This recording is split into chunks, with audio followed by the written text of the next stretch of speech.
Salam Bapak Ibu Saudaraku yang saya kasih di dalam nama Tuhan Yesus. Salam damai sejahtera. Di mana pada pagi hari ini kita masih dapat ketemu. Di mana Tuhan masih memberikan kesempatan buat kita untuk merenungkan firman-firman kebenaran. Jadi Bapak Ibu Saudaraku yang saya kasih dalam nama Tuhan Yesus, mari kita pergunakan waktu yang diberikan Tuhan kepada kita supaya semuanya ini bisa kita memperjuangkan mendapatkan kehidupan yang kekal itu. Karena jika nanti kita sudah dipanggil, kita tidak bisa berbuat apa-apa lagi, tidak bisa berbuat alasan apa lagi. Karena apa? Karena sudah habis waktunya. Jadi selagi kita masih hidup di dalam dunia ini, mari kita memikirkan kemana kita harus pergi. Jadi sebelum kita membaca firman Tuhan, renungan di pada pagi hari ini, terlebih dahulu kita akan mengucap syukur kepada Bapa kita di surga. Mari sama-sama kita berdoa. Ya Bapa kami yang baik dalam segala surga, kami mengucap syukur pada Engkau Tuhan, di mana ya Bapa Engkau telah membimbing, menopang, menyertai, melindungi, menyelamatkan kami pagi, siang, sore, bahkan di malam hari tadi kami tidurnya. Dan di pada pagi ini Engkau telah banguni kami dengan sehat walafiat, tidak ada gangguan apapun oleh penyertaan firman-Mu. Itu semua Tuhan Yesus kami rasakan oleh tuntunan penyertaan firman-Mu. Sehingga Bapa di pada pagi hari ini kami masih Engkau berikan kesempatan untuk menghirup udara yang segar. Kami hanya bisa mengucap syukur atas semua kebaikan-Mu Tuhan. Baik juga Bapa, sebentar lagi kami juga akan membaca bagian firman-Mu. Engkau campur tangan, Engkau berkali, Engkau membimbing, Engkau membukakan, memberikan pengertian kepada kami, sehingga betul-betul Bapa kami bisa menjalankan seturut dan kehendak-Mu. Terima kasih Bapa, dalam nama Yesus kami berdoa dan bersyukur. Haleluya. Amin. Salam Bapak Ibu Saudaraku yang saya kasih di dalam nama Tuhan Yesus.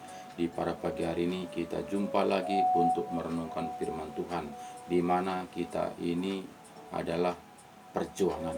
Kita ini hidup dalam dunia ini adalah perjuangan. Jadi kita tidaklah hidup untuk menunggu, bahkan kita sudah dijamin selamat. Jadi kita ini Bapak Saudaraku, kita harus berjuang. Jangan kita hanya mendengarkan apa kata manusia. Jadi harus kita kembali kepada Alkitab. Sini kita harus berjuang, ada perjuangan kita, ada aksi kita. Jadi tidak hanya kita menunggu kedatangan Tuhan Yesus kita dibawa nanti ke surga, bukan seperti itu. Tapi kita itu berjuang untuk mendapatkan gimana sebetulnya seharusnya anak-anak Tuhan mendapatkan kehidupan yang kekal itu. Jadi Bapak Saudaraku yang saya kasih di dalam nama Tuhan Yesus, seringkali manusia mengatakan Roh Kudus itu kita sudah dituntun oleh Roh Kudus. Bahkan kita sudah nama kita sudah ditulis di dalam buku kehidupan. Itu banyak manusia mengatakan sehingga dia tinggal diam, enjoy, karena sudah menganggap kita ini selamat, sudah mendapatkan kehidupan yang kekal. Padahal Alkitab sangat jelas mengatakan jika kita taat dan setia, tidak taat dan setia, kita akan dikeluarkan dari buku kehidupan. Jadi Bapak Saudaraku yang saya kasih dalam nama Tuhan Yesus, walaupun mungkin Kristen kita dari popung kita, jika kita tidak taat dan setia, kita akan dikeluarkan dari buku kehidupan. Jadi mari kita baca Alkitab kita di mana Mazmur mengatakan, kitab Mazmur mengatakan, Mazmur 69 ayat 28 mengatakan, biarlah mereka dihapuskan dari kitab kehidupan, janganlah mereka tercatat bersama-sama dengan orang-orang yang benar. Jadi Bapak Saudaraku, katanya kepada firman Tuhan ini, Mazmur mengatakan janganlah dia tercatat lagi bersama-sama dengan orang benar. Jadi Bapak Saudaraku, yang tercatat itu adalah orang-orang yang benar, yang taat dan setia. Jadi jangan kita mengatakan bukan usaha kita, bukan kegigihan kita, bukan karena kepintaran kita, tapi kita sudah dicatat nama kita di buku kehidupan. Jadi kita tinggal dipanggil. jika kita dipanggil, nama kita sudah tercatat di buku kehidupan yang kekal. Bapak Saudaraku yang saya kasih, di dalam nama Tuhan Yesus, sangat jelas firman Tuhan tadi mengatakan kepada kita, walaupun mungkin nama kita sudah dicatat di buku kehidupan yang kekal, jika kita tidak taat dan setia melakukan firman-firman kebenaran, kita akan dihapus, nama kita akan dihapus. Jadi sangat jelas firman Tuhan mengatakan kepada kita tadi. Bahkan kita melihat di mana Filipi 4 ayat 3 ini, bahkan ku minta kepadamu juga Sun Sogos dan temanku yang setia, tolonglah mereka, karena mereka telah berjuang dengan aku dalam perkabaran Injil bersama-sama dengan Plasmas dan kawan-kawanku sekerja yang lain yang nama-namanya tercatat dalam kitab kehidupan. Jadi sini katanya sudah berjuang di dalam penginjilan. Artinya dia sudah berjuang bersama-sama Rasul Paulus berjuang untuk penginjilan. Jadi tolonglah catatlah namanya di buku kehidupan yang kekal. Jadi sini Bapak Saudaraku harus ada aksi kita. Jadi jangan kita mengatakan bukan usaha kita, bukan kehebatan kita, bukan karena kegigihan kita, tapi nama kita sudah dicatat di sorga. Jadi memang betul Bapak Saudaraku, bukan kegigihan, bukan usaha, bukannya kehebatan kita, tapi itu semuanya ada aksi kita, ada upaya kita. Jadi tidaklah tinggal diam saja, tidak cukup hanya beribadah saja, tidak cukup hanya percaya saja, tidak cukup hanya beriman saja, tapi kita harus bertindak seturut dengan kehendak Tuhan. Jadi Bapak Saudaraku, jika hanya percaya saja, iblis pun percaya. Bagaimana iblis percaya, bahkan dia gemetar. Jadi Bapak Saudaraku, harus kita tahu supaya jangan kita ini menganggap sudah, karena kita tidak membaca firman kebenaran. Karena di Alkitab ini sangatlah jelas mengatakan kepada kita supaya kita hanya mengharap saja, tapi kita itu betul-betul mendapatkan seturut dengan janji-janjinya Tuhan. Wahyu 3 ayat 5 mengatakan kepada kita, Wahyu 3 ayat 5 mengatakan kepada kita, barang siapa menang, ia akan dikenakan pakaian putih. Yang demikian, aku tidak akan menghapus namanya dari kitab kehidupan, melainkan aku akan mengaku namanya di hadapan Bapakku dan di hadapan para malaikatnya. Jadi sini katakannya Bapak Saudaraku, barang siapa menang, ia akan dikenakan pakaian putih. Yang demikian, aku tidak akan menghapus namanya dari kitab kehidupan, melainkan aku akan mengaku namanya di hadapan Bapakku dan di hadapan para malaikatnya. Jadi sini katanya Bapak Saudaraku, harus berjuang, harus menang. Makanya barang siapa menang. Jadi tidaklah kita hanya diam-diam saja, tidak hanya kita cukup beriman saja, tidak hanya cukup kita percaya saja, tapi kita berjuang. Maka sini katanya tadi, barang siapa menang, berarti ada pertandingan. Jadi selagi kita hidup dalam dunia ini ada pertandingan, apakah kita menang, apakah kita kalah. Jadi kita harusnya katakannya tadi dikasih pakaian putih. Pakaian putih itu adalah firman kebenaran. Nah, jadi itu mengatakan pakaian putih. Jadi kita dikenakan pakaian putih. Jadi Bapak Saudaraku, jika kita tidak menaati firman Tuhan ini, bagaimana kita bisa mempunyai pakaian putih? Karena firman Tuhanlah menyucikan kita, firman Tuhanlah memutihkan kita. Jadi jika kita tidak disucikan oleh firman, kita tidak akan mendapatkan kerajaan surga, nama kita akan dicoret. Jadi sangat jelas dari Wahyu 3 ayat 5 yang tadi mengatakan kepada kita, barang siapa menang, dia akan dikenakan pakaian putih. Yang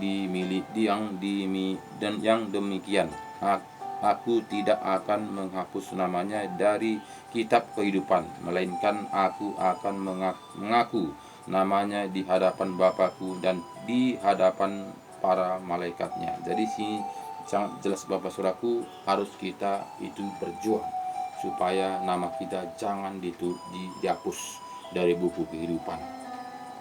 Jadi Bapak Ibu Saudaraku yang saya kasih di dalam nama Tuhan Yesus, harus kita mengerti bagaimana sebetulnya jalan-jalannya Tuhan, supaya kita itu tidak hanya ikut-ikutan saja, tidak hanya dengar-dengaran saja, tapi kita itu betul-betul berjalan seturut dengan kehendak Tuhan. Di mana katanya di Wahyu 20 ayat 12 katanya begini. Dan aku melihat orang-orang mati besar dan kecil berdiri di depan tahta itu.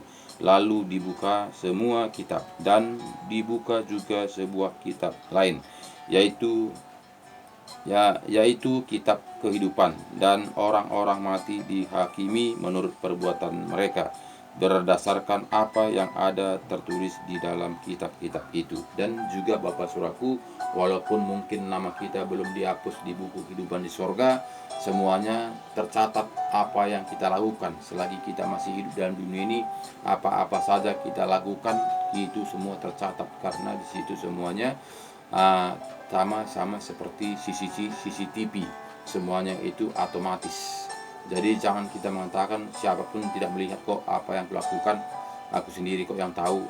Jangan kita mengatakan seperti itu, karena kita sudah terekam dengan CCTV seperti kita lihat zaman saat ini. Jadi nama kita itu nanti di buku kehidupan sudah terekam semua apa kelakuan kita itu selaku kita menjadi anak-anak Tuhan. Jadi semuanya itu Bapak Saudaraku, ada perjuangan kita, harus kita waspada supaya kita ini itu nanti jangan kita Tuhan mengatakan masuk ke kiri, tapi kita itu mendapatkan kehidupan yang kekal. Itu mau kita Saudaraku, sehingga dari sekarang kita berjuang supaya nanti di buku kehidupan nama kita tertulis bahwa kita itu sudah berjuang untuk mendapatkan kehidupan yang kekal itu. Jadi Bapak Saudaraku yang saya kasih dalam nama Tuhan Yesus, sangatlah jelas firman Tuhan ini mengatakan kepada kita supaya kita super hati-hati. Dan sini dikatakannya juga di ayat 21 ini mengatakan kepada kita, Wahyu 21 ayat 27 mengatakan kepada kita, tetapi tidak akan masuk ke dalamnya sesuatu yang najis atau orang yang melakukan kejahatan atau dusta, tetapi hanya mereka yang namanya tertulis di dalam kitab kehidupan anak domba itu. Jadi Bapak Saudaraku yang saya kasih nama Tuhan Yesus, di sini katanya orang jahat tidak akan tercantum namanya di buku kehidupan yang kekal. Jelas firman Tuhan mengatakan di sini di Wahyu 21 ayat 27, tetapi tidak akan masuk ke dalam sesuatu yang najis. Jadi orang najis tidak akan bisa masuk tertulis di buku kehidupan, atau orang yang melakukan kejijikan atau dusta, tetapi yang hanya mereka yang namanya tertulis di dalam kitab kehidupan anak domba itu. Jadi Bapak Saudaraku, segala kejahatan itu tidak akan tercantum namanya di buku kehidupan yang kekal. Baik yang najis-najis, baik juga yang kejahatan-kejahatan itu tidak akan namanya tercantum di dalam buku kehidupan. Jadi yang taat dan setia, yang melakukan firman Tuhan, itu yang tercatat namanya di buku kehidupan yang kekal. Jadi di yang taat dan setia ini juga Bapak Saudaraku, kita juga akan dihakimi menurut perbuatan kita. Jadi tidak hanya kita lulus begitu saja, kita itu akan nanti dikasih upah seturut apa yang perbuatan kita bagi orang-orang yang taat dan setia, seturut dengan tertulis di buku kehidupan yang kekal. Jadi kita itu walaupun mungkin kita taat dan setia melakukan firman Tuhan, ada tipe-tipenya. Nah, jadi kelas-kelasnya. Jadi kita itu Bapak Saudaraku, semuanya yang kita kerjakan selagi kita masih hidup dalam dunia ini untuk melakukan ketaatan kepada firman Tuhan, semuanya itu ada upahnya. Upahnya itu adalah mahkota kerajaan sorga. Jadi Bapak Saudaraku, sekecil apapun kita kerjakan untuk Tuhan itu tidak akan sia-sia, tapi semuanya itu akan diperhitungkan Tuhan. Jadi Bapak Saudaraku, makanya kita kembali kepada firman Tuhan supaya kita itu betul-betul mendapatkan kehidupan yang kekal itu. Jadi jika kita tidak melakukannya seturut dengan kehendak Tuhan, tentu kita akan sia-sia, karena jelas firman Tuhan mengatakan di sini di Wahyu 22 Dan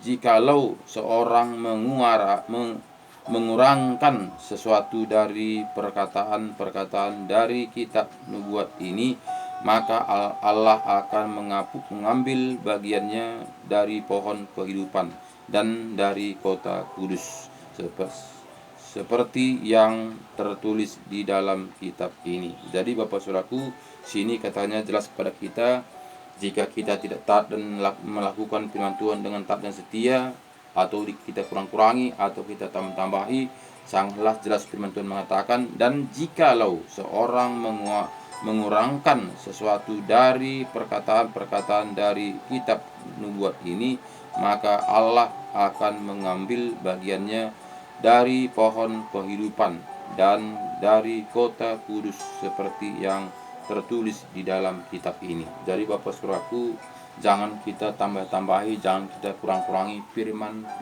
ini, firman kebenaran ini, karena Alkitab yang diberikan Tuhan sudah sempurna. Tinggal kita, apakah kita mau taat dan setia atau tidak. Jangan kita tafsirkan Alkitab ini. Banyak kali kita manusia memakai logika kita, memakai pemikiran kita, sehingga kita buat Alkitab ini sebagai buku tafsiran.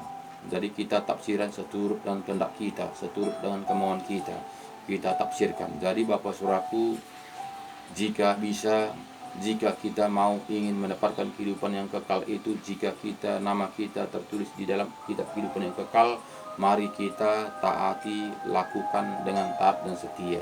Karena sangat jelas firman Tuhan tadi mengatakan kepada kita, sangatlah jelas firman tadi dikatakannya di Mazmur tadi, kita melihat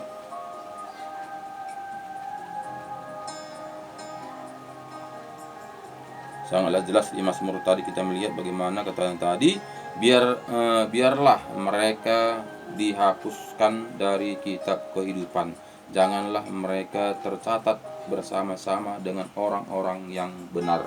Jadi katanya di sini saudaraku, dihapuskan. Jadi janganlah dia bergabung kepada orang-orang yang benar. Jadi orang benar itu Bapak Saudaraku yang taat dan setia melakukan firman kebenaran ini.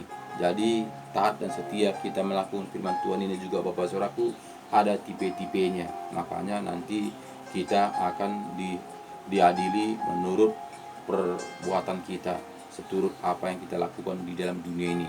Jadi kita situ nanti ada kelas-kelasnya, seperti penilaian guru kepada murid-muridnya. Jadi ada juara 1, juara 2, juara 3, juara 4 dan sebagainya. Jadi Bapak Saudaraku, itulah perjuangan kita menjadi anak-anak Tuhan. Tidaklah tinggal diam, tidaklah cukup hanya percaya, tidaklah cukup hanya punya beriman, tapi kita itu harus bertindak supaya kita itu betul-betul mendapatkan kehidupan yang kekal itu. Jadi Bapak Saudaraku, semuanya yang saya sampaikan ini adalah ada ayatnya. Firman mengatakan, jadi bukan dari diri saya sendiri, tapi semuanya itu adalah dari firman. Karena firman Tuhanlah, roh Tuhanlah yang bekerja dalam hati saya ini, sehingga roh Tuhan itu berkata-kata dalam hati saya, sehingga itulah saya lontarkan kepada Bapak Ibu Saudaraku di mana saja berada saat ini. Itu semuanya karena kasih-Ku, karena Tuhan sayang mengasihi saya, karena masih Tuhan memberi saya hidup sampai saat ini. Walaupun tahun 2006 semalam saya divonis dokter mati, tapi sampai saat ini saya masih hidup, sehingga itu saya bisa berbuat semampu saya. Apa yang saya bisa buat, saya lakukan untuk kemuliaan nama Tuhan. Jadi Tuhan memakai saya sampai saat ini. Saya taat kepada firman Tuhan, supaya apapun rencana Tuhan dalam kehidupan saya ini, semuanya itu karena tuntunannya, bukan karena diri saya sendiri. Karena saya tahu saya ini tidaklah ada apa-apanya. Saya menyadari saya ini harga debu pun tidak. Tapi semuanya itu Bapak Saudaraku, karena saya mau melakukan firman Tuhan, membagi firman Tuhan setiap pagi ini, bukanlah karena keinginan saya, tapi karena roh Tuhan bergejolak dalam hati saya, berapi-api, sehingga saya menyampaikan firman kebenaran ini kepada Bapak Ibu Saudaraku di mana saja berada saat ini yang bisa menyaksikan video ini. Jadi ini semua Bapak Saudaraku bukan mengkhotbahi Bapak Ibu Saudaraku sekalian, bukan mengajari Bapak Ibu Saudaraku sekalian, hanya mengingatkan supaya kita itu betul-betul kembali kepada Alkitab yang kita cintai, Alkitab yang kita percayai, Alkitab yang kita tekuni, di mana Alkitab mengatakan kepada kita di mana itu surat Tuhan Yesus. Tuhan Yesus tahun 2000 lalu sudah datang ke dunia ini untuk mengatakan apa yang harus kita lakukan seturut dengan kehendak-Nya. Jadi semuanya itu Bapak Saudaraku, marilah kita kembali kepada Alkitab, di mana Yesus mengasih surat kepada kita, petunjuk kepada kita bagaimana sebetulnya menjadi anak-anak Tuhan. Jadi Bapak Saudaraku yang saya kasih dalam nama Tuhan Yesus, marilah kita kembali kepada Alkitab, Alkitab yang kita miliki, baca, lakukan, imani, undang Roh Kudus masuk dalam hati kita, supaya Roh Kudus mengajari, membimbing, menuntun, menopang sepanjang kehidupan kita sehari-hari, supaya kita dibukakan rahasia-rahasia kebenaran firman Tuhan ini. Jika kita tidak mengundang Roh Kudus masuk dalam hati kita, tentu kita tidak akan paham jalan-jalannya Tuhan ini. Karena apa? Karena kita baca pun Alkitab ini dari Perjanjian Lama sampai Wahyu bolak-balik terus. Jika tidak ada Roh Kudus untuk meneranginya, jika tidak ada Roh Kudus untuk membukakan rahasia kebenaran firman Tuhan ini, kita tidak akan paham jalan-jalannya Tuhan. Makanya banyak saat ini kita melihat ahli-ahli Taurat yang sudah paham dari Perjanjian Lama semua isi Alkitab ini, tapi tidak melakukannya. Kenapa? Karena tidak ada Roh Kudus untuk menyertai, mengajari, membimbing mereka. Sehingga yang bekerja adalah kepintarannya, kecerdasannya, logikanya. Jadi Bapak Saudaraku, bersyukurlah kita pada Tuhan, karena kita ini bisa mengerti jalan-jalannya Tuhan, di mana kita sudah melihat jalan-jalannya Tuhan, dan sudah kita mengerti bagaimana seturut dengan kehendak Tuhan. Jadi ini semua Bapak Saudaraku bukanlah kehebatan kita, tapi karena ada Roh Tuhan menerangi hati kita. Jadi terima kasih Bapak Saudaraku dimanapun berada pada saat ini. Tetap andalkan Tuhan, jaga kesehatan, tetap setia kepada Tuhan, lakukan taat dan setia, supaya kita nanti mendapatkan rencana Tuhan, di mana Dia janjikan itu kehidupan yang kekal itu. Terima kasih banyak. Tuhan Yesus memberkati kita. Sampai jumpa besok lagi lain kesempatan dan topik yang berbeda. Terima kasih banyak. Tuhan Yesus memberkati kita semua. Shalom.